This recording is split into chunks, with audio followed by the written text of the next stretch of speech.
ইন্নী ইনদাল্লাহি মাকতুবুন খাতামুন নাবিয়্যিন, আমি আল্লাহর কাছে শেষ নবী হিসাবে, এটা তার কেতাবে আল্লাহ লিখে রাখছেন আমাকে।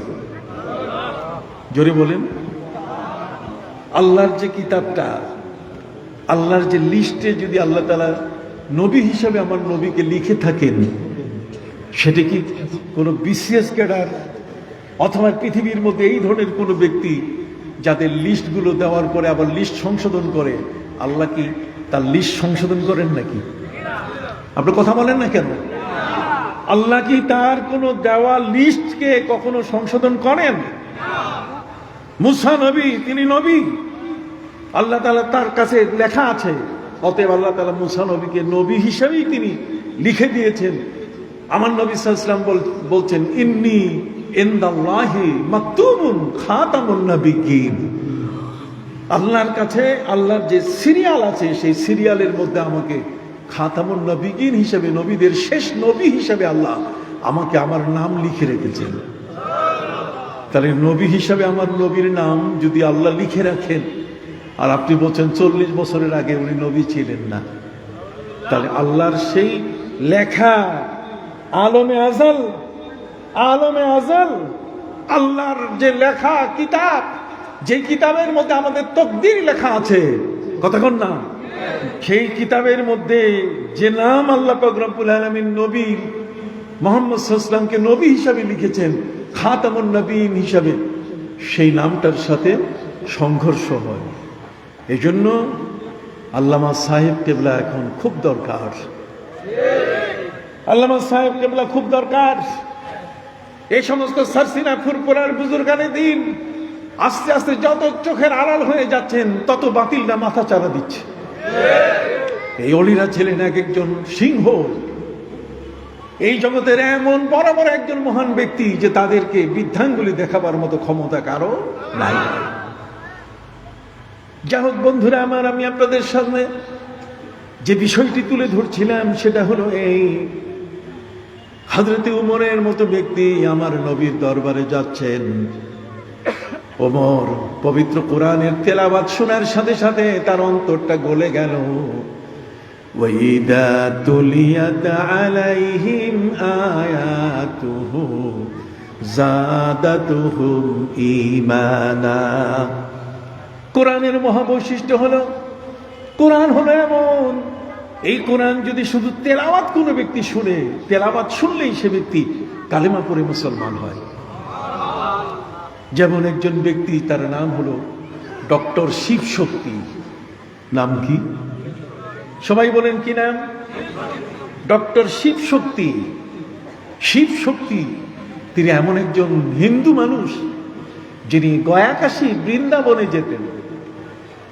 আমরা যেমন মক্কা মদিনায় যাই, শিখরা যেমন গুরুদুয়ারায় যায়, ঠিক এমনি করে হিন্দু ধর্মের যারা সনাতন হিন্দু ধর্মের অনুসারীরা, তারা যায় গয়া কাশী বৃন্দাবন। এই গয়া কাশী বৃন্দাবনে doctor Shivshakti, doctor of philosophy, যে মানুষটা তার জীবনের গবেষণা করেন। ডক্টররা সাধারণ মগজের মানুষ হয় না, ডক্টরদের আল্লাহ তাআলা একটা বিশেষ মেধা দেন, না হলে তারা এত বড় ইউনিভার্সিটির শিক্ষকদের স্বীকৃতি লাভ করা তাদের জন্য কঠিন হয়। ডক্টর শিবশক্তি হিন্দু ধর্মের উপরে এত বড় পারঙ্গম, এত বড় একজন মেধাবী মানুষ, তিনি গয়া কাশী বৃন্দাবনে হিন্দুদের সাথে তাদের সনাতন ধর্মেও অনুসারী হিসাবে তিনি সেখানে যেতেন। এই মানুষটি, তার ইচ্ছা হলো যে আমি বিশ্ব ভ্রমণ করব, বিশ্ব ভ্রমণ করে আমি একটু দেখব যে পৃথিবীটা কেমন। কতক্ষণ ভাইরা আমার, যেমন কবি বলেছেন, বিশ্বজোড়া পাঠশালা মোর, সবার আমি ছাত্র। বিশ্বজোড়া পাঠশালা, আমি যেখানে যাব সেখানে আমি শিক্ষা নেব। অতএব বিশ্বজোড়া পাঠশালা মোর, সবার আমি ছাত্র, আমি সবার কাছ থেকে আমি জ্ঞান আহরণ করব। ডক্টর শিবশক্তি তিনি একজন হিন্দু মানুষ, সনাতন ধর্মের অনুসারী। তিনি তার প্রণাম অর্জন করেন, হিন্দুরা তাকে প্রণাম করে, প্রণাম জানায়। সেই মানুষটি তিনি বলছেন যে আমি মিশরে গেলাম, মিশরে অমুসলিমদের প্রবেশ নিষেধ না, কুয়েতে অমুসলিমদের প্রবেশ নিষেধ না, কাতারে অমুসলিমদের প্রবেশ নিষেধ না, ইন্দোনেশিয়া বলেন, ব্রুনাই বলেন, কাতার বলেন, কোথাও কোনো অমুসলিমের প্রবেশ নিষেধ না। অমুসলিমের প্রবেশ নিষেধ শুধু মক্কা এবং মদিনার হারামাইন শরীফাইন। কথা বল না, মক্কা মদিনার হারামাইন শরীফাইনের এই এরিয়ায় কোন অমুসলিম প্রবেশ করতে পারবে না, এটা নিষেধ করে দেওয়া হয়েছে নবীজির যুগে। সম্মানিত সুধী বন্ধুরা আমার, ডক্টর শিব শক্তি তিনি মিশরে গেলেন। আপনারা দেখেন আমাদের মাদ্রাসাগুলো ভিজিট করার জন্য কখনো কখনো অমুসলিমরা আসে। কথা বল না, এই অমুসলিমরাও কিন্তু অনেক সময় ইসলামের বিষয়গুলোকে চিন্তায় এনে দোয়া কালামও মুখস্থ করে। যেমন এই ঢাকা শহরের মুন্সিগঞ্জের একজন অমুসলিম সংসদ সদস্য বাবু, ওনাকে সুরঞ্জন রায় এই ধরনের একটা নাম তার। আমি আর উনি দুইজনে মিলে আমরা ইসলামপুর মাদ্রাসার মধ্যে বর্ষপূর্তি 100 বছর না 50 বছর এরকম একটা হবে, 50 বছর পূর্তি হোক অথবা 100 বছর পূর্তি হোক, সম্ভব 50 বছর পূর্তি উপলক্ষে ওনাকেও দাওয়াত দেওয়া হয়েছে, আমাকেও দাওয়াত দেওয়া হয়েছে। তো আমি ছিলাম প্রধান বক্তা, উনি ছিলেন প্রধান অতিথি। ওনার নাম হচ্ছে, এখন মনে আসছে আমার, সুকুমার রঞ্জন। কথা বুঝতে পারছেন? এই সুকুমার রঞ্জন বাবু তিনি বক্তব্য দিচ্ছেন। বক্তব্য দিতে গিয়ে তিনি বলছেন যে একবার আমরা একটা মাইক্রো নিয়ে ঢাকা থেকে চট্টগ্রাম যাচ্ছি। তো ঢাকা থেকে চট্টগ্রাম যাওয়ার পথে একটা জায়গায় একজন আল্লাহর ওলি রাস্তার পাশে শুয়ে আছেন।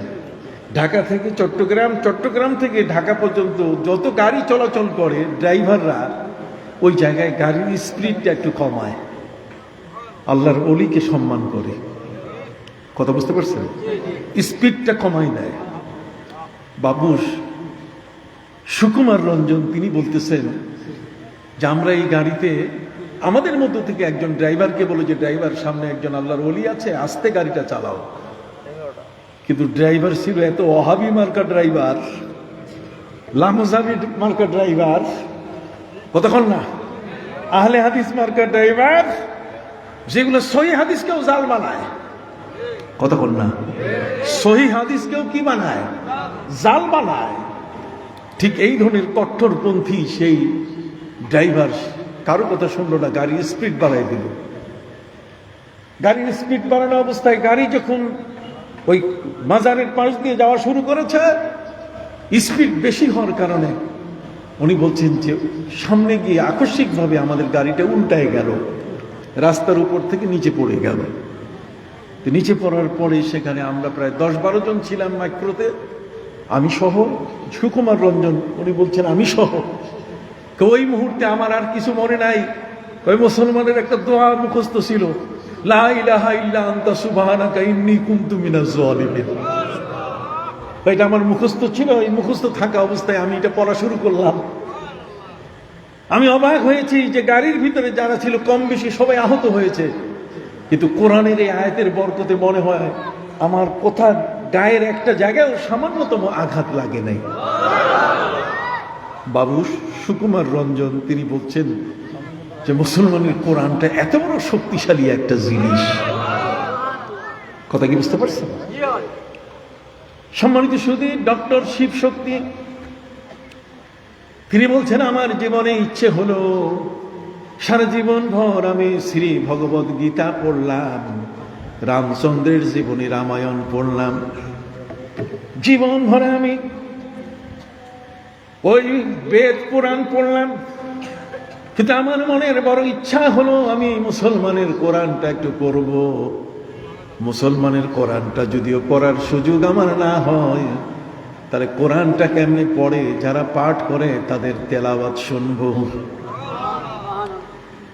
উনি বলেন আমি মিশরের কারীদের পিছনে আমি অবজার্ভ করা শুরু করলাম। নামাজ পড়া অবস্থায় কারি সাহেবরা তারা কোরআনে কি পড়েন আমি দেখলাম কুয়েত, কাতার, আরব আমিরাদের মধ্যে সবাই পড়ছে আলহামদুলিল্লাহি রাব্বিল আলামিন, সূরা ফাতিহা। আর রহমানির রহিম মালিক ইয়াউমিদ্দিন, সূরা ফাতিহার তেলাওয়াত। আমি এটা শোনার পরে অবাক হয়ে গেলাম। মিশরের কারি যেভাবে সূরা ফাতিহা পড়তেছে, কুয়েত, কাতার, আরব আমিরাতের কারি একইভাবে সূরা ফাতিহা পড়ছে। উনি বলছেন আমি ভ্রমণ করতে করতে চলে গেলাম ব্রুনাই, আমি চলে গেলাম সেই ইন্দোনেশিয়া, জাকার্তা চলে গেলাম, যেখানে সর্বপ্রথম মানুষ আজান দেয়। কত বললাম, এই পৃথিবীর মধ্যে প্রথম আজান শুরু হয় সেখান থেকে। সেই জায়গার পরে আস্তে আস্তে আজান ভাসতে ভাসতে বাংলাদেশ সহ আমাদের ভারত সহ পশ্চিম দিকে আগাতে থাকে। সম্মানিত সুধী, তিনি বলেন আমি ব্রুনাই, আমি জাকার্তা, আমি সেই ইন্দোনেশিয়ায় গিয়ে সেখানেও আমি কারীদের তেলাওয়াত শুনলাম, সেখানে কোরআনের সূরা ফাতিহার তেলাওয়াত একই রকম। উনি বলেন আমার জীবনের সবচেয়ে বড় অভিজ্ঞতা, আমি আমেরিকান, আমি ইংল্যান্ডের, আমি ঠিক কানাডার, আমি অস্ট্রেলিয়ার বাইবেল দেখেছি। ওই দেশগুলোর একটা বাইবেলের সাথে আরেকটা বাইবেলের মিল নাই। কানাডিয়ান বাইবেলের সাথে আমেরিকান বাইবেলের কি নাই? মিল নাই। অস্ট্রেলিয়ান বাইবেলের সাথে ঠিক এমনি করে সুইজারল্যান্ডের ওদের বাইবেলের মিল নাই, ইটালিয়ান বাইবেলের মিল নাই। কিন্তু মহাগ্রন্থ আল কোরআন এমন, মিশরের কারি যেভাবে তেলাওয়াত করেন, ব্রুনাই আর ইন্দোনেশিয়ার কারি ঠিক একইভাবে তেলাওয়াত করেন। আলহামদুলিল্লাহি রাব্বিল আলামিন। যারা মুসলমান তারা কোরআন তেলাওয়াত করতে গিয়ে আরবের মুসলমানরা বানান করেন আলহামদু, হামজা লাম জবর আল, হামিম জবর হাম, দাল পেশ দো আলহামদু, লাম লাম জের লিল, লাম খারা জবর লা, হাজির হি, আলহামদুলিল্লাহি রাব্বিল আলামিন। আমি যখন ব্রুনাইতে গেলাম সেখানে দেখি আরবরা এরা রফা, এরা নাসাব, এরা জার বলে, আর আমরা বলি কি জবর জের পেশ, আমরা বলি কি।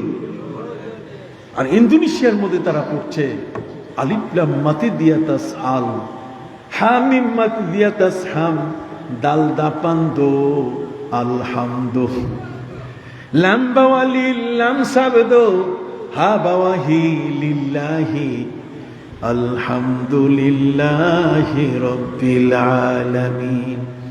আরবরা যেটাকে জুম্মা বলে, পেশ বলে, আমরা এটাকে পেশ বলি, আর ওরা বলে দাপান্দো। যে যেই নামে বলুক না কেন, কিন্তু ফাইনাল উচ্চারণের মধ্যে কোনো পার্থক্য নাই। এটা দেখে আমি অবাক হয়ে গেলাম যে মিশরের কারির কোরআন তেলাওয়াত আর ব্রুনাই ইন্দোনেশিয়ার কারির কোরআনের তেলাওয়াতের কোনো পার্থক্য নাই। অতএব ইসলাম এটাই সত্য, এই কোরআনই সত্য। তিনি কোরআনের তেলাওয়াত এর শোনার পরে তিনি কালেমা পড়ে মুসলমান হলেন এবং নিজের নাম তিনি রাখলেন ইসলামুল হক। ইসলামটাই সত্য। সবার বলে ইসলামটাই কি সত্য। সম্মানিত সুধী বন্ধুরা, আবার মহাগ্রন্থ আল কোরআনের তেলাওয়াত যত বেশি শুনবো ততই আমাদের অন্তরগুলো গলে যাবে। খেয়াল করছেন কথাটা? হযরত ওমর ফারুক রাদিয়াল্লাহু তাআলা আনহু তিনি বন ভগ্নিপতির কণ্ঠে কোরআনের তেলাওয়াত শুনেছেন।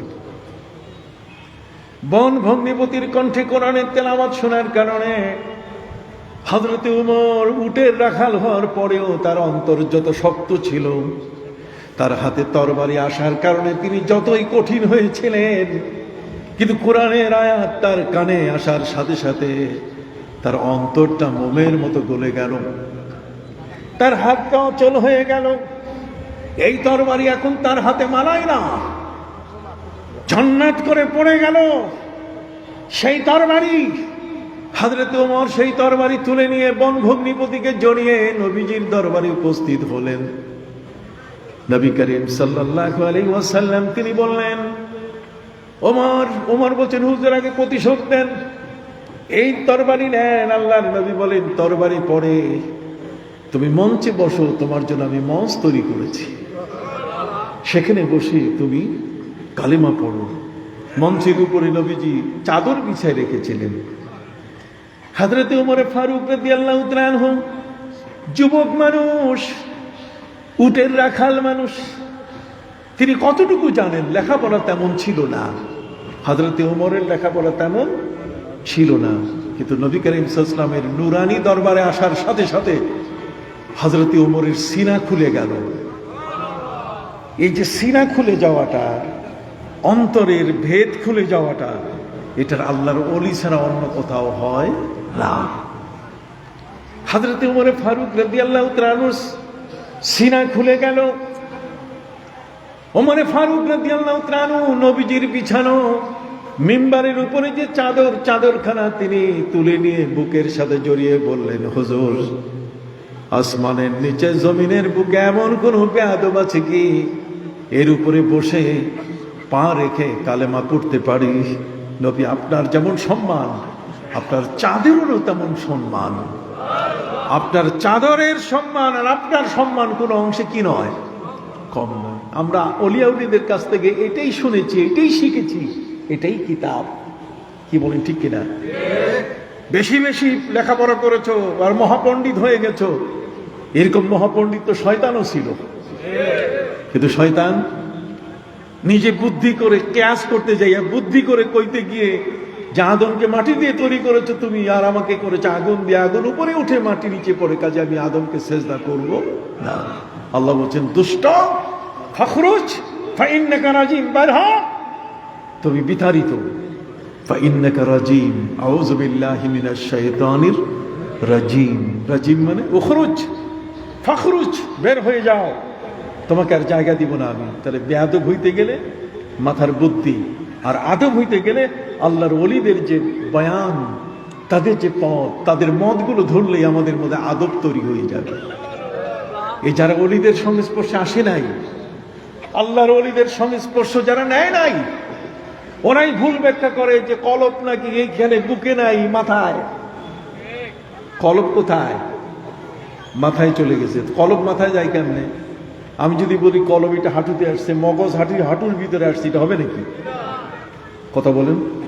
ওয়ালাকিন তা'মাল কুলুবুল্লাতী ফিস সুদূর ফাইন্নাহা লা তা'মাল আবসার ওয়ালাকিন তা'মাল কুলুবুল্লাতী ফিস সুদূর। ওদের চোখ অন্ধ হয় নাই, বরং ওদের সিনার মধ্যে যে চক্ষুটা আছে, এই চক্ষুটা অন্ধ হয়ে গেছে। তাহলে সিনার মধ্যে যে কলবটা আছে, এই কলবটা সিনার মধ্যে, এই যে সিনা, সারা পৃথিবীর মধ্যে ডিকশনারি খুলেন আর যত বড় বড় পণ্ডিত বলেন না কেন, ডাক্তারের কাছে যান, যিনি দেহকে কেটে কেটে টুকরা করেন, যিনি একটা মরা মানুষকে শিক্ষাদানের জন্য তার প্রতিটি অঙ্গ কেটে কেটে টুকরো টুকরো করেন, তার অভিধান খুলে দেখেন যে মানুষের যে হাড়টা, তার কলবটা, এটা মগজে না বামদুদের 2 আঙ্গুল নিচে। এই ধরনের কিছু বেকুব বক্তা আমাদেরকে ওয়াজ শোনাই যাচ্ছে, আমরা বিভ্রান্ত হচ্ছি, আর তাদের দালালি করতেছে কিছু তাদের মতো আরেক দল বেকুব। কথা বুঝতে পারছেন? এই জন্য আমি আপনাদের খেদমতে আরজ করতে চাই, যুবক, তুমি হলে ইসলামের সবচেয়ে বড় সম্পদ। যুবক, তুমি হলে ইসলামের সবচেয়ে বড় শক্তি। যুবক, তুমি হলে ইসলামের সবচেয়ে বড় মহাশক্তি। তোমার মতো উমর ছিলেন, হযরতে উমর উটের রাখাল ছিলেন, কিন্তু নবীর কাছে কালেমা পড়ার পরে ওমরের সিনা খুলে গেল। সেই ওমর উটের রাখাল থাকেন নাই, তিনি অর্ধেক পৃথিবীর 31 লক্ষ বর্গ মাইলের তিনি শাসক হয়েছিলেন, তিনি খলিফা হয়েছিলেন। ইসলাম মানুষকে ঠিক এই ধরনের যোগ্যতা সৃষ্টি করে, তবে তার কাছে আত্মসমর্পণ করতে হবে। কথা বুঝতে পারছেন? এই জন্য আমি আমার ভাইদের খেদমতে আরজ করতে চাই, পৃথিবীর মধ্যে আল্লাহ পাক রব্বুল আলামিন যুবকদের জন্য এত বড় বড় সম্মানের কথা তিনি উচ্চারণ করেছেন। বিশেষ করে যুবকরা কিয়ামতের ময়দানে আল্লাহর আরশের নিয়ে নিচে তারা জায়গা পাবে। যুবকদের মধ্যে হযরত ইমাম হাসান এবং হুসাইন, হযরত ইমাম এবং হাসান এবং হুসাইনকে আমার নবী বলেছেন, হাসনাইন এই দুইজনে সাইয়্যিদা শাবাব আহলিল জান্নাহ, জান্নাতি যুবকদের সর্দার হবে। সুবহানাল্লাহ বলেন। পৃথিবী থেকে যে মানুষগুলো জান্নাতে যাবে, এই জান্নাতি মানুষগুলো সব যুবক হয়ে সেখানে প্রবেশ করবে। অতএব যৌবনকাল, যুবককালটা এটা অত্যন্ত মূল্যবান একটা সময়। সেই যুবকরা যারা এখানে এসছে, আমি তাদেরকে বলতে চাই, এই যুবকরা, তোমরা যারা ভাইরা আমার যৌবনকালটা অতিক্রম করতেছো, তোমাদের এই যৌবনকালটা এত বড় মূল্যবান। এখানে তুমি হতে পারো পৃথিবীর শ্রেষ্ঠ একজন মহান ব্যক্তি। কথা বুঝতে পারছেন? আমি ফাঁকে আরেকটি কথা আপনাদের কাছে বলেছিলাম, আল্লাহর ওলি যারা আছে তাদের আধ্যাত্মিকতার মূল্য কিন্তু অনেক বড়। শামসে তিবরিজের নাম আমি বলেছিলাম, কথা বল না। শামসে তিবরিজ হলেন তুরস্কে বর্তমান তার কবর। আমি তার মাজার জিয়ারত করেছি। সম্মানিত সুধী, আল্লামা সাহেব কিবলা রহমতুল্লাহ আলাইহি যেমন শুয়ে আছেন, তার মাজার এটা আধ্যাত্মিক জগতের একজন মহান ওলির মাজার। ওর যারা আহলে কাশফ, যাদের অন্তর চক্ষু খোলা, তার সেখান থেকে বেশ কিছু ধারণ করে নিয়ে আসে। মাজারে যাওয়া নিষেধ না। যদি নিষেধই হতো তাহলে ইমাম শাফি রহমতুল্লাহ আলাইহির মতো এত বড় ইমাম, যিনি কিতাবুল হাদিসের বিশাল কিতাব তিনি লিখেছেন, সেই ইমাম শাফি রহমতুল্লাহ আলাইহি ইমাম আবু হানিফার মাজারের কাছে তিনি আসতেন না। তিনি বলছেন, ইন্নী আতাবাররাকু বিকবরি নুমান ইবনে সাবিত, আমি ইমাম আবু হানিফার কবর থেকে আমি সেখান থেকে নেমত অর্জন করি, বরকত অর্জন করি। আমার কোনো দোয়া কবুল হওয়ার প্রশ্ন হলে, আমি যখন কোনো দোয়া আল্লাহর দরবারে কবুল হওয়ার প্রশ্ন হয়, আমি যখন কোনো দোয়া আল্লাহর দরবারে কবুল করার ব্যাপারে আমি যখন চিন্তিত হই, তখন ইমাম আবু হানিফার কবরের পাশে গিয়ে যে দোয়াটাই করি সে দোয়াটি কবুল হয়ে যায়। মাজারের পাশে যাওয়া তোমরা আজকে নিষেধ বলো। সম্মানিত সুধী, ওরা বলে মাজারে যাবেন না, খবরদার নবীর রওজাও যাবেন না। নবীর রওজা পর্যন্ত যাওয়া তারা নিষেধ করে। আমরা নবীজির রওজার ব্যাপারে কোরআন আছে, হাদিস আছে, সেখানে আমাদের যাওয়ার ব্যাপারে কোনো বাধা নাই।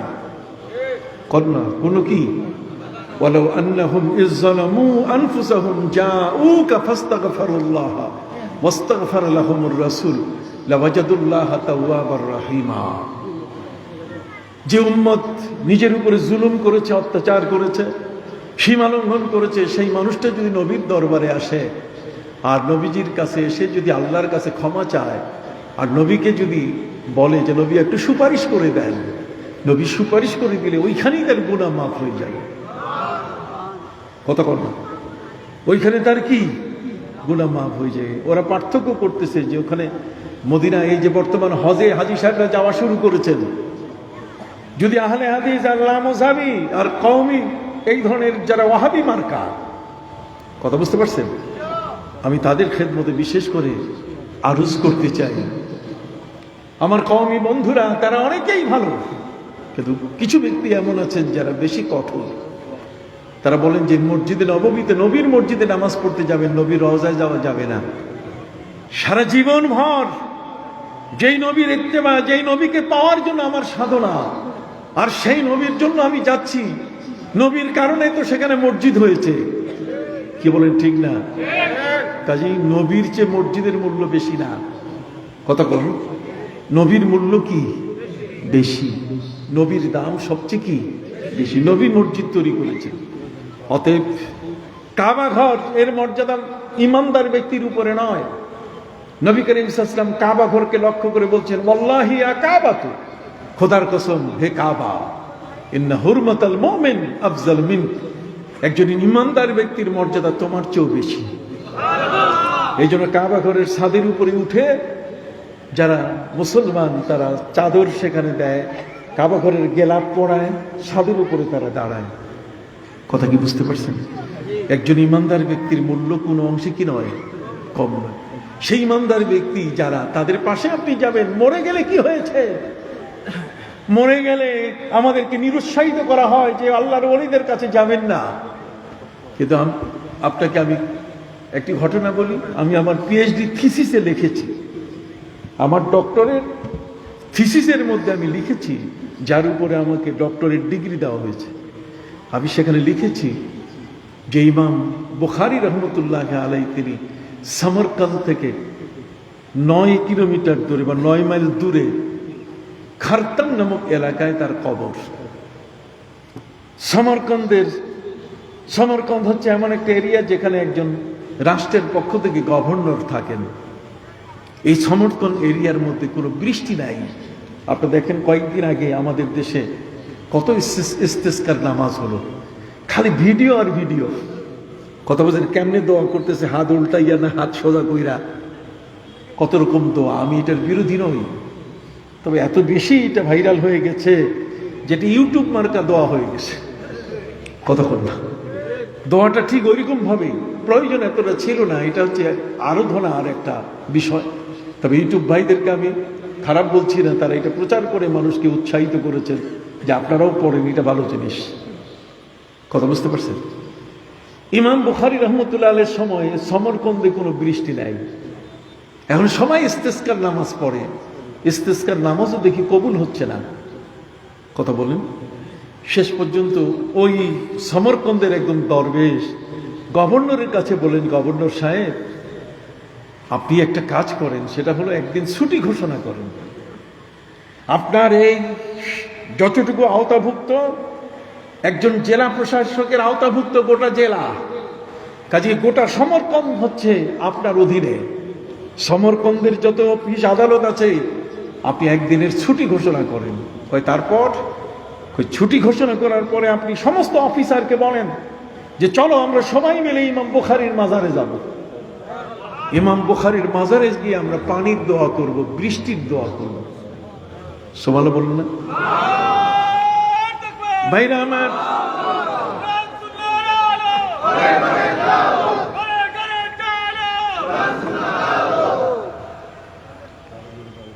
সম্মানিত সুধী বন্ধুরা আমার, ইমাম বুখারী রহমতুল্লাহ আলাইহির মাজারে যাওয়ার জন্য সরকারিভাবে ছুটি ঘোষণা করলেন গভর্নর সমরকন্দের গভর্নরের নির্দেশে অফিসার সবাই মিলে ইমাম বুখারীর কবরে, তার মাজারে গিয়ে তারা হাজির হলেন।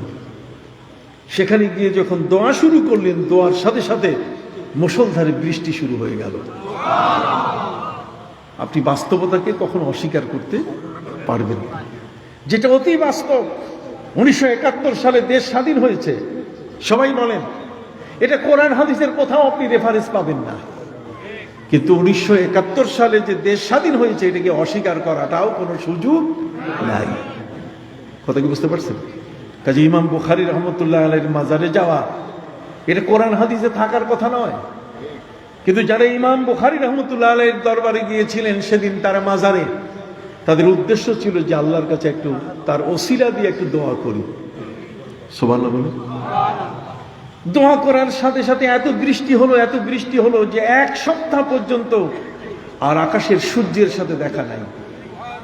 যারা সেখানে গিয়েছিলেন তার আর কেউ ফিরতে পারেন নাই। রাস্তাঘাট সব প্লাবিত হয়েছে, পুরা রাস্তাঘাট পানিতে ঢেকে গেছে, কেউ আর সেখান থেকে আর ফিরতে পারেন নাই। ছুটি ঘোষণা করা হয়েছে 1 দিনের, আর এখন অলিখিতভাবে ছুটি হয়ে গেল কয়দিন? 7 দিনের ছুটি। কয়দিনের ছুটি? ইমাম বুখারী রহমতুল্লাহ আলাইহির মাজারের পাশে দোয়া করা হলো যে আল্লাহ আর আমাদের বৃষ্টির দরকার নাই, সাথে সাথে বৃষ্টি বন্ধ হয়ে গেল। আল্লাহর ওলিদের বিশেষ ক্ষমতা আছে কিনা? আবার বলেন আছে কিনা? আমি যে দলিলটা দিলাম, পারলে বাপের বেটা কাটেন, পারবেন না। লেখাপড়া করলে কখনো কাটতে পারবেন না। আর যদি এমনি বাচাল হন, মুখে শুধু কথা কইতেই থাকেন, যা মনে আসে তাই, বিদ্যা যতটুকু শিখেছেন বিদ্যার সাথে আপনার কোনো অলিয়া উলিয়ার কোনো এলমে মারিফতের কোনো সংস্পর্শ নাই, তাদের সোহবতে কোনোদিন আপনি যান নাই, না গেলে যা হয় তাই ঘটেছে। কথা কি বুঝতে পারছেন? হযরতে খিজির আলাইহিস সালাম, হযরতে মুসার ঘটনা আপনি জানেন না? জোরে বলে জানেন কিনা? হযরত মুসা আলাইহিস সালামের মতো একজন উলুল আযম পয়গম্বর আল্লাহ তাআলা পাঠাই দিলেন হযরত খিজির আলাইহিস সালামের কাছে। খিজির আলাইহিস সালাম ছিলেন ইলমে লাদুন্নির অধিকারী। সুবহানাল্লাহ বলেন। অতএব আমি সেদিকে লম্বা করতে চাই না, আমি সহজভাবে বলতে চাই যে বিষয়টা, সেটা হলো আজকের এই নববর্ষ উপলক্ষে হিলফুল ফুজুল যুব সংঘ যারা আজকের এই মাহফিল ডেকেছেন, আমি তাদেরকে সাধুবাদ জানাই, মোবারকবাদ জানাই। নববর্ষের যে ব্যাপারটা, বাংলা নববর্ষ, এটা সম্পর্কে যে বিষয়টা আমার বলার সেটা হলো এই নববর্ষ, এটা যেটা সম্রাট আকবর করেছিলেন। সম্রাট আকবরের নববর্ষটা ছিল যে সারা বছরের যত ট্যাক্স, যত খাজনাপাতি আদায় করা বাকি আছে, কতক্ষণ না, এই পহেলা বৈশাখ যেন সেটা আদায় করা হয়।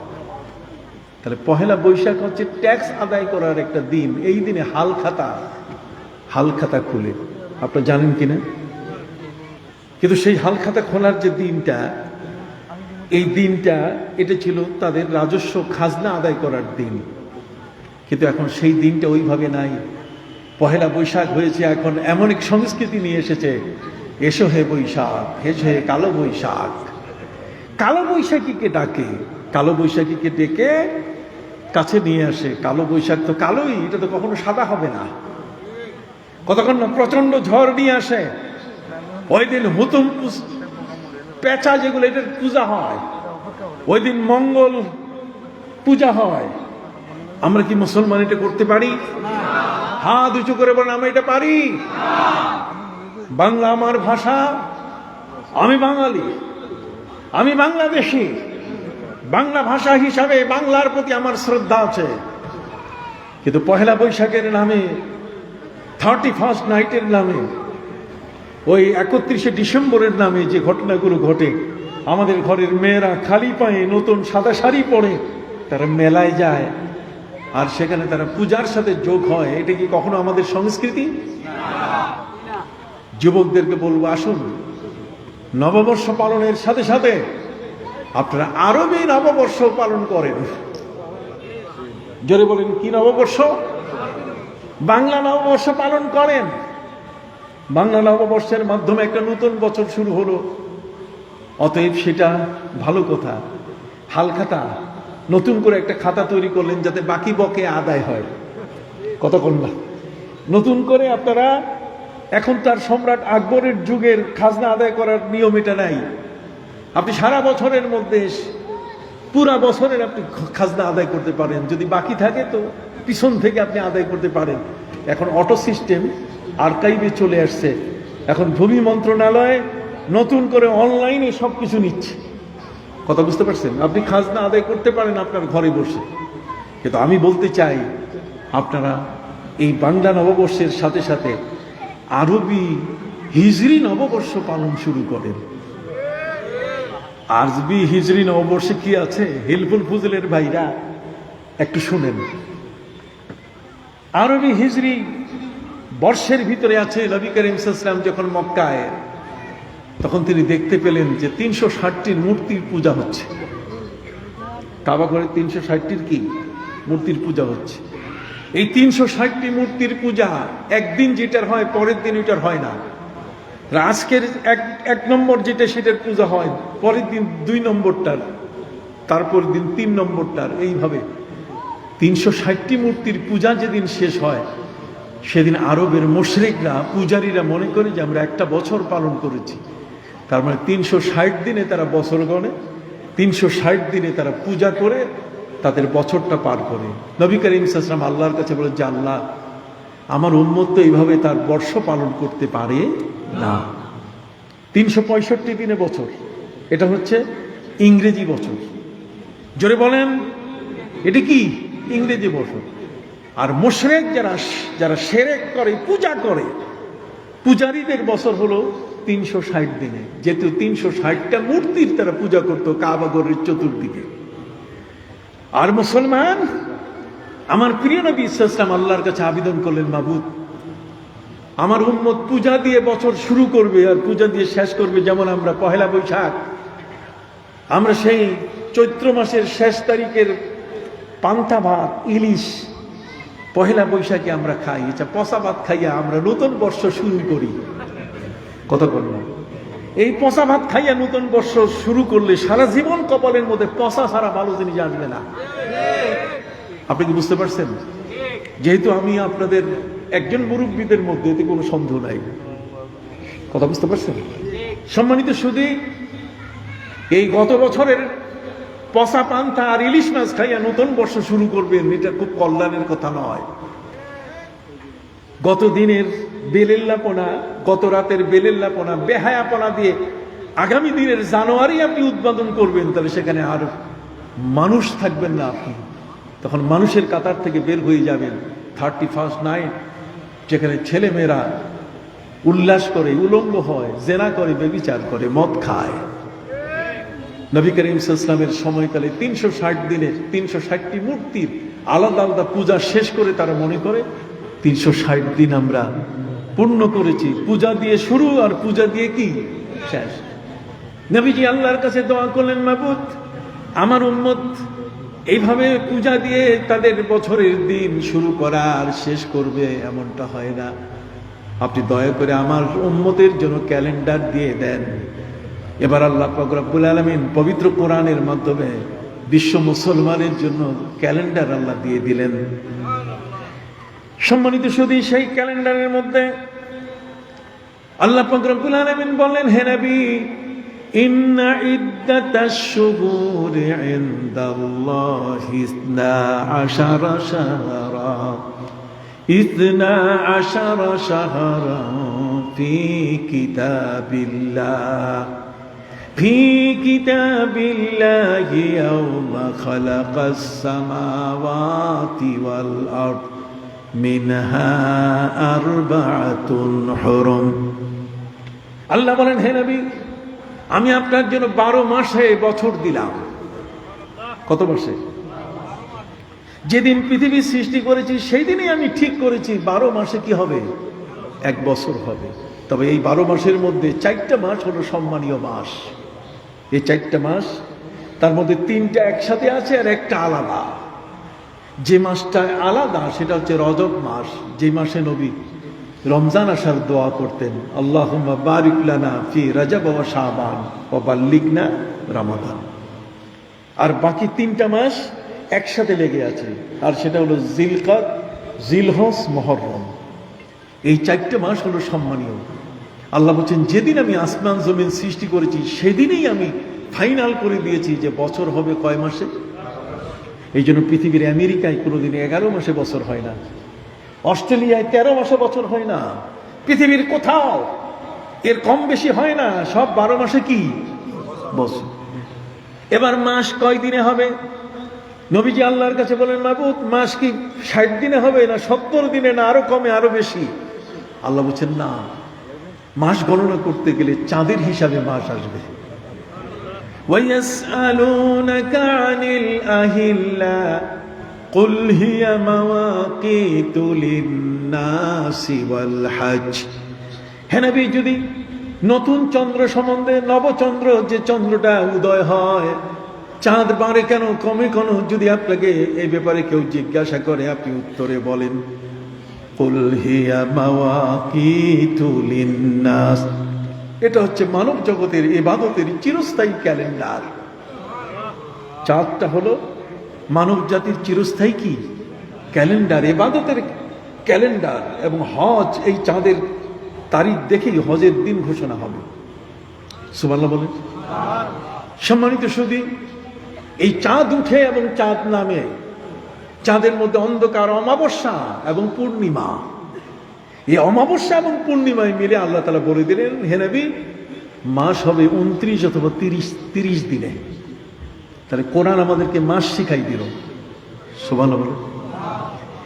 এবার নবীজি আল্লাহর কাছে দোয়া করলেন, মাবুদ, মাসটা তো 29 দিন 30 দিনে হয়, এটাকে একটু ছোট করে দেন, একটু সপ্তাহ বানাই দেন। আল্লাহ বলছেন, ঠিক আছে, আপনার আবেদন গ্রহণ করলাম, আসেন আমি এটাকে সপ্তাহ বানাই দিই।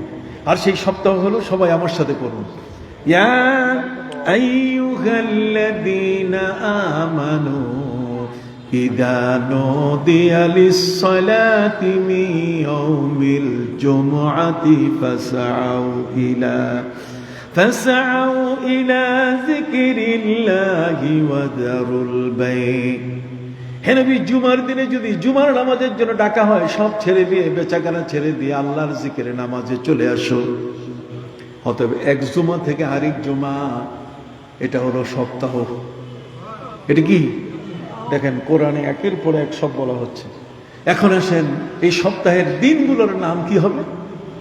এই দিনগুলোর নাম হইতে গিয়ে সেখানে কোরআনের মধ্যে ইয়াউমুস সাbt সংখ্যাটা পরে, দিনটা আগে। ইয়াউমুল আহাদ, ইয়াউমুল ইসনাইন, শনি, রবি, মঙ্গল আমরা যেটা বলি আরবিতে। আর যখন এই সপ্তাহের দিনগুলোতে ইরানিরা, পারসিকরা, তারা নাম রাখলো সোমবার। এক সোমবার, দো সোমবার, সে সোমবার, চার সোমবার, পঞ্চে সোমবার। কথা বুঝতে পারছেন? সোমবার মানে শনিবার, রবিবার, সোমবার। আবার পাকিস্তানিরা বানাই দিল শনিচার, ইতওয়ার, পীর, মঙ্গল, বুধ, জুমেরাত, জুমা। শনিচার মানে শনিবার। আর সম্রাট আকবর বানাই দিলেন মূর্তির নাম দিয়ে শনি, রবি, সোম, মঙ্গল, বুধ, বৃহস্পতি, এই শুক্র, এগুলো সব মূর্তির নাম। কথা কি বুঝতে পারছি? এই জন্য আমি আপনাদের খেদমতে বিনয়ের সাথে বলতে চাই, বাংলা নববর্ষ পালন করেন, কোনো অসুবিধা নাই। নতুন বর্ষ শুরু হবে, সেজদায় পড়ে থাকেন। নতুন বর্ষ শুরু হবে, তার আগের রাতে আল্লাহকে ডাকেন যে আল্লাহ, একটা বছর যেটা চলে গেল, সেই বছরটা তো অনেক গুনাহ করেছি, অপরাধ করেছি। আল্লাহ, নতুন বছরটাতে যেন ফসল ভালো হয়, উৎপাদন ভালো হয়, আরো বেশি আদর্শ পাই, যেন ভালো কাজ করতে পারি। বিগত বছরে তো অত ভালো কাজ করতে পারি, বিগত বছরে অতগুলো সেজদা দিতে পারে নাই, সারাটি বছর সামনে যেন বেশি বেশি রুকু সেজদা করতে পারি। আহলে হাদিসের খপ্পরে পড়ে যেন 20 রাকাত তারাবি 8 রাকাত যেন না বানাই। কতক্ষণ 20 রাকাত তারাবি যেন কি 8 রাকাত না বাই। লামুসাবির খপ্পরে পড়ে আমরা যেন 3 রাকাত বেতের নামাজকে যেন 1 রাকাত না বানাই। কথা কি বুঝতে পারছেন? অতএব সম্মানিত সুধী বন্ধুরা আমার, আমি প্রস্তাব করে গেলাম, বাংলা নববর্ষের সাথে সাথে আপনারা আরবি হিজরি নববর্ষ শুরু করেন। হযরতে উমর ফারুক রাদিয়াল্লাহু তাআলা আনহু সেই সময়কালে তিনি পার্লামেন্টে পাশ করেছেন আরবি হিজরি বর্ষ। হিজরত কঠিন সময় হয়েছে। নবীর হিজরত হচ্ছে একটা ভয়ঙ্কর রাত, যেই রাতটার কথা শুনলে মুসলমানের কলিজা কেঁপে উঠে। আমার নবীজি তার বিছানায় হযরতে আলীকে শোয়ায় গিয়েছিলেন, এবং সেই কঠিন পরিস্থিতিতে তিনি জাবালে সুরে 3 দিন ছিলেন। সোরাকা সহ কাফেররা সবাই নবীকে খুঁজতে বের হয়েছিল। নবীকে তারা যেতে দিবে না, মেরে ফেলবে। আল্লাহ তাআলা তাকে কৌশল করে মদিনায় পৌঁছাই দিয়েছেন কিনা? হিজরতের এই ইতিহাসটা আপনারা জানার চেষ্টা করবেন। এই জন্য যারা আজকের যুবক, তাদের খেদমতে বলতে চাই, এই ইউটিউবার ভাইদের মাধ্যমে আমি তাদেরকে আবেদন করতে চাই, আমাদের আজকে এই যুবকরা সমাজের যদি হাল ধরে, এরকম শাহেদের মতো যুবকরা যদি ওই উপজেলা চেয়ারম্যান, সংসদ সদস্য এই পদে যদি আসে, ঠিক এমনি করে আমাদের যুবক যারা ওই থানার ওসি সহ যারা সেখানে আছেন, ওসি সাহেব যদি বলেন যে বেনামাজি কেউ যদি থাকে তাহলে কিন্তু তাকে আমি পাকড়াও করব। ওসি সাহেব যদি বলেন সন্ধ্যার পরে যদি কোনো যুবক রাস্তায় হাঁটে, কোনো ছেলে কাউকে যদি রাস্তায় পাওয়া যায়, তাহলে সাথে সাথে তাকে অ্যারেস্ট করা হবে, তাকে আর ছেড়ে দেওয়া হবে না। তাকে সন্ধ্যার পরে অবশ্যই তাকে পড়ার টেবিলে বসতে হবে। কতক্ষণ না, যদি এইরকম 2-4টা যুবককে যদি সন্ধ্যার পরে ওসি সাহেব যদি তার কনস্টেবল দিয়ে ধরান, খালি ওসি সাহেব চোর ধরবেন, ডাকাত ধরবেন, এটাও তো তার দায়িত্ব। কতক্ষণ না, কুল্লুকুম রাইন ওয়া কুল্লুকুম মাসউলুন আন রাইয়াতি, তোমরা প্রত্যেকেই দায়িত্বশীল। তোমাদের দায়িত্ব সম্বন্ধে জিজ্ঞেস করা হবে। বাবাকে জিজ্ঞেস করা হবে তার সন্তান নামাজ পড়েছে কিনা, মাকে জিজ্ঞেস করা হবে তার অধীনস্থ যারা ছিল তারা তার সাথে সেই ইবাদত বন্দেগীতে ছিলেন কিনা। কথা বুঝতে পারছেন? অতএব সম্মানিত সুধী, সেখানে যুবক যারা আছে, সেই যুবকদের কাছে আমি অনুরোধ করি, তোমরা আসো, হযরতে উমর হয়ে যাও, অর্ধেক পৃথিবীর শাসক তোমরা হয়ে যাবে। এখনো সেই পথ খুলে আছে।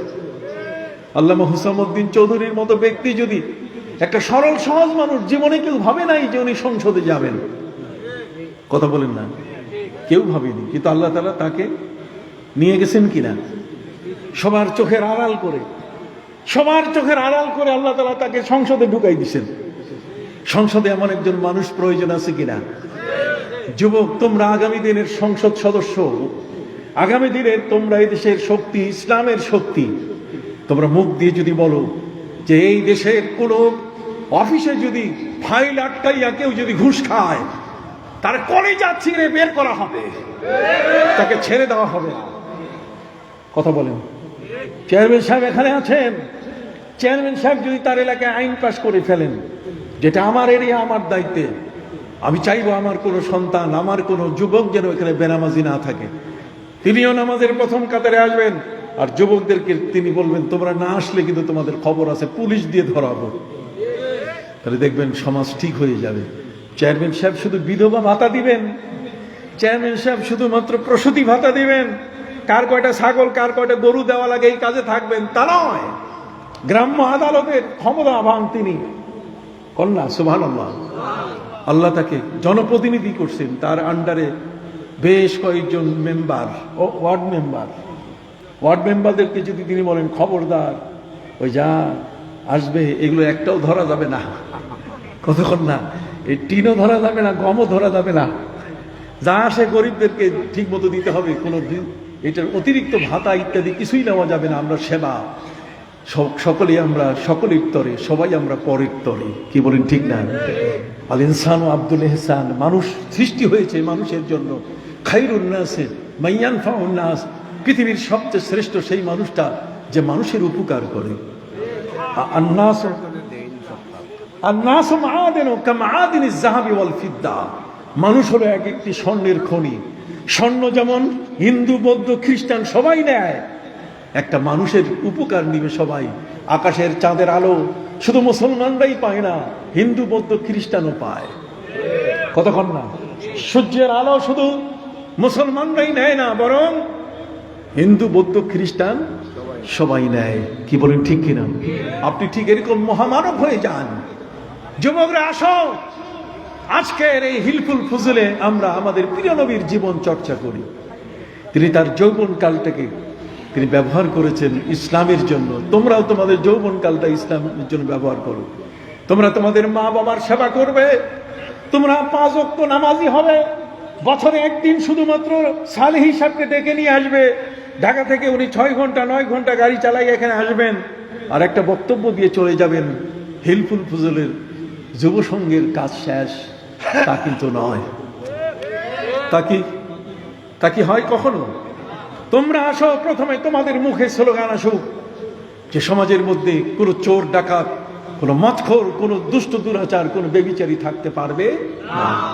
যুবকরা তোমরা সঙ্গ করেছো কিসের জন্য? তোমরা একসাথে হও, চেয়ারম্যান সাহেবের সাথে হাত মেলাও, হ্যান্ডশেক করো যে আপনি আমাদের সাথে হাত মিলান, আপনি আমাদের সাথে নোটিশ জারি করেন যে আমার এই এলাকার মধ্যে, আমি জানি না বাংলাদেশের কোথায় কি হয়, এটা আমার জানার দরকার নাই, আমার অঞ্চল যতটুকু আল্লাহ আমাকে অতটুকু নিয়ে জিজ্ঞেস করবেন। কথা বলেন। আমি যতটুকু অংশের দায়িত্বে আছি ততটুকু যদি আপনি সব মানুষকে নামাজি বানান, খোদার কসম এই বাংলাদেশের প্রতিটি মানুষ আপনার গলায় ফুলের মালা দিবে। কতক্ষণ না? শাহেদ আজকে উপজেলা চেয়ারম্যান, সুন্দর বিশাল একটা গাড়ি পাবে সে। কতক্ষণ না? একটা গাড়ি পাবে, সুন্দর গাড়িতে চড়ে সে যাবে। কিন্তু সেই গাড়িতে চড়ে যাওয়ার সাথে সাথে তার মনে যদি এটা আসে যে আমার এই উপজেলায় যত চেয়ারম্যান আছেন তাদেরকে নিয়ে আমি ইসলাম তো প্রয়োজন প্রত্যেকের জীবনে। ইসলামুল হক ডক্টর শিব শক্তি এমনি বলেন নাই। হযরত উমরে ফারুক, তার লেখাপড়া কতটুকু ছিল? লেখাপড়া ছিল কোরআন আর হাদিস। তিনি কোরআনের হাফেজ ছিলেন, একজন হাফেজে কোরআন আর হাদিসের মর্মার্থ তার জানা ছিল। এই দিয়ে হযরত উমর 10 বছর 6 মাস দেশ চালাইছেন। সুবহানাল্লাহ বলেন। কাজে যুবকরা তোমরা হাত মিলাও আমাদের এই 2 চেয়ারম্যানের সাথে। কি বলেন ঠিক না? দেখবেন চেয়ারম্যান সাহেব নামাজি হবে, মুখে দাঁড়িয়ে আসবে। কতক্ষণ না? ঠিক এমনি করে অলি তৈরি হয়ে যাবে এই জমিনের মধ্যে। এতে কোনো সন্দেহ আছে কি? কোনো সন্দেহ? নারায়ে তাকবীর, নারায়ে রিসালাত। জি ইনশাআল্লাহ মনে রাখবেন। কি বলেন চেয়ারম্যান সাহেব? রাখবেন। এটা আল্লামা সাহেব কেবলা, এটা ওলিয়া উলিয়াদের দেশ। 360 জন অলির দেশে আপনারা বাস করেন। আপনার মাটিটা আল্লাহর ওলিদের ধুলা লাগানো আছে, তাদের পায়ের ধুলা, তাদের চরম ধুলিতে ধন্য হয়ে আছে এই জমিন, সিলেটের জমিন। এই জন্য যে কোনো রাষ্ট্রপ্রধান যখনই তার কার্যক্রম শুরু করে প্রথমে চলে আসে কোথায়? সিলেটে। আপনি জানেন সিলেট হচ্ছে, এটা হচ্ছে সুলতানুল আউলিয়ার দেশ। কথা কন না? সুলতানুল আউলিয়া, শাহজালালের দেশ, শাহপরানের দেশ, শাহ কামালের দেশ। আল্লামা ইয়াকুব বদরপুরি, আল্লামা সাহেব কেবলা আব্দুল লতিফ চৌধুরী রহমতুল্লাহ আলী সহ এখানে শাহজালাল, শাহপরান, শাহ আমানত, শাহ ফতেহুল্লাহ, শাহ গরিবুল্লাহ, শাহ আলী বগদাদি, শাহ শরফুদ্দিন চিশতি, বেহেশতি, খানজান আলী, সরসিনা, ফুরপুরা, এই জোনপুরি এদের দেশ। অতএব এই দেশকে নতুন করে বদল করতে দেওয়া যাবে না।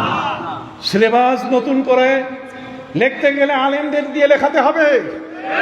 হাত উঁচু করে বলেন, শিক্ষা কারিকুলামে যদি কোনো গল্প লিখতে হয় তাহলে সেই গল্প আলেমদের দ্বারা লেখাতে হবে।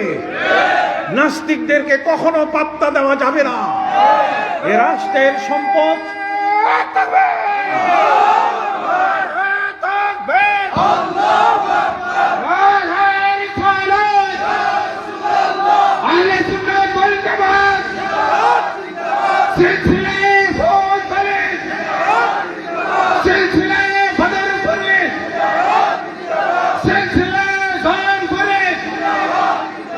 সম্মানিত সুধী, রাষ্ট্রের সম্পদ সরকারের কাছে আমানত। জোরে বলেন, রাষ্ট্রের সম্পদ সরকারের কাছে কি? পাবলিকের টাকা নাস্তিককে সাহায্য করার জন্য নয়। পাবলিকের টাকা খেয়ে, আমাদের টাকা খেয়ে নাস্তিকরা আমাদের উপরে অত্যাচার করবে, তারা আমাদের মাথার মগজকে নষ্ট করে দেবে, সেই সুযোগ আমরা দিব না। আসুন আমরা সকলে মিলে এক হই। আমরা সরকারের কাছে দাবি জানাই যে আমাদের শিক্ষা কারিকুলাম, আমাদের শিক্ষার ভিতরে এখানে যেন নাস্তিকদের কখনো কোনো কলমের দাগ না পড়ে। বাংলাদেশে ডক্টর মোহাম্মদ শহীদুল্লাহর মতো ব্যক্তি চলে গেছেন, আব্দুল করিম সাহিত্য বিশারদের মতো ব্যক্তি চলে গেছেন। বাংলা আমাদের ভাষা, বাঙালি কিন্তু আমরা মুসলমান। কাজে আমাদের তাহজিব তামাদ্দুন, আমাদের টুপি, আমাদের দাড়ি, আমাদের পোশাক, আমাদের আমল আকীদা, আমাদের চরিত্র, আমাদের সন্তানের চরিত্র, আমাদের ছেলে মেয়েদের চরিত্র, আমাদের যুবকদের চরিত্র নষ্ট করতে দেওয়া যাবে না। এই জন্য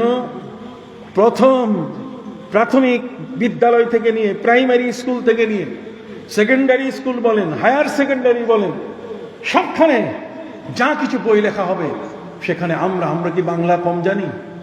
আমরা তো বাংলা ভাষা পারি, বাংলা ভাষায় কথা বলছি না? কথা বলেন। আমরা বাংলায় তো পাশ করেছি, MA পাশ করেছি না? বাংলা ভাষা তো আমাদের জানা আছে। অতএব এমন কোনো গল্প লিখতে দেওয়া যাবে না যে গল্প নিয়ে বাংলাদেশের মানুষ সেটা মেনে নিবে না।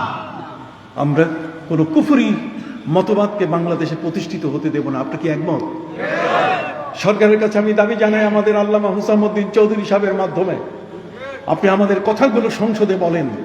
আপনার ভয় নাই, আপনার পেছনে সারা বাংলাদেশের সকল মুসলমান আছে। আপনার কণ্ঠ আরো শক্তিশালী হয়ে বেজে উঠুক, আপনার মুখের ভাষা আরো সুন্দর হয়ে ওদের কাছে এমন ভাবে চলে যাক যাতে ওদের মাথার মগজের মধ্যে যে সমস্ত খারাপ চিন্তা এটা দূর হয়ে যায়। আপনি আল্লাহর ওলির সন্তান, আপনার ভাষার মধ্যে বেলায়েতের গন্ধ আছে, ঘ্রাণ আছে। আপনার ভাষার মধ্যে আল্লাহর ওলির, সেখানে মোবারক ভাষার চিহ্ন আপনার ভাষার মধ্যে লুকিয়ে আছে।